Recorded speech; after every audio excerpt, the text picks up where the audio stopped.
বদরের প্রান্তরে নবীজি মুসলমানদেরকে যখন জিহাদের ময়দানে নিয়ে এলেন, সেই জিহাদের ময়দানে দেখা গেল দুইটা ছোট্ট তরুণ জিহাদের ময়দানে এসেছে। হুজুরের কাছে গিয়ে তারা বললেন, হুজুর আমাদেরও জিহাদের জন্য পারমিশন দেন। হুজুর বলেন, তোমরা ছোট, তোমাদের দেওয়া হবে না। তারা কান্দাকাটি শুরু করে দিলেন।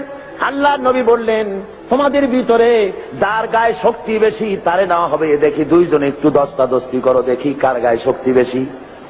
দুইজনে দস্তাদস্তি শুরু করে দিলেন। একজন হলেন মুআজ, আর একজন হলেন মুআওয়াজ। মুআওয়াজ ছোট, মুআজ হলো বড়। হযরতে মুআওয়াজ ছোট সাহাবী, তিনি বলেন, মুআজের কানে কলে বলে, ভাই তোমার গায়ে তো শক্তি বেশি, আমার একটু তুমি সহজেই ফেলে দিতে পারবা, আর তুমি জিহাদে চলে যাবা।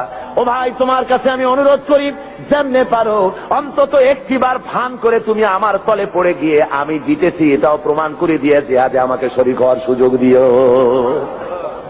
রাসূল পাক সাল্লাল্লাহু আলাইহি ওয়াসাল্লাম এই দৃশ্য দেখে হুজুরের চোখের কোণায় পানি এসে গেল। আহা, ইসলামের জন্য এই তরুণ ময়দানে এসেছে। পারমিশন হুজুর দিয়ে দিলেন, লড়তে নেমেছেন ময়দানে। আমিয়া বাতিলকে দুনিয়া থেকে মিটিয়ে দেওয়ার জন্য কামান বন্দুক দরকার না, ইমানি শক্তি দরকার। কিসের শক্তি দরকার? ইমানি শক্তি। হযরতে মুআওয়াজ সিংহের সিংহ শাবকের মতো ঝাঁপিয়ে পড়েছেন। হযরত আব্দুর রহমান বিন আওফ রাদিয়াল্লাহু তাআলা আনহু তিনি বলেন, দুটো যুবক তরুণ ছেলে দেখে আমি আশ্চর্য হলাম, বড় বড় বীরেদের মধ্যে এই ছোট ছেলেরা আসলো কেন? এর মধ্যে একজনে আমার জিগায়, চাচাজি শুনেছি মক্কা শরীফে মুহাম্মদ সাল্লাল্লাহু আলাইহি ওয়াসাল্লামকে, আমার হুজুরকে সবচাইতে বেশি কষ্ট দিয়েছে আবু জেহেল। তো আমরা তো আবু জেহেলকে চিনি না, চাচাজি আবু জেহেল কই একটু দেখা।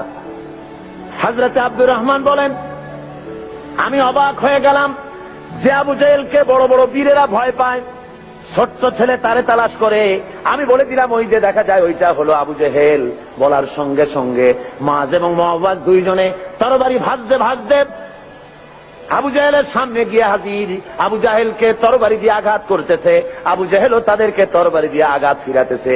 এক পর্যায়ে আবু জেহেল মুআজের ডান হাত বাম হাতের উপরে কোপ মেরেছে। হযরত আব্দুর রহমান বলেন, আমি লক্ষ্য করে দেখলাম মুআজের হাতটা কেটে গিয়া বগলের চামড়ায় ঝুলে আছে, শুধু ডান হাত দিয়ে তরবারি চালাতেছে।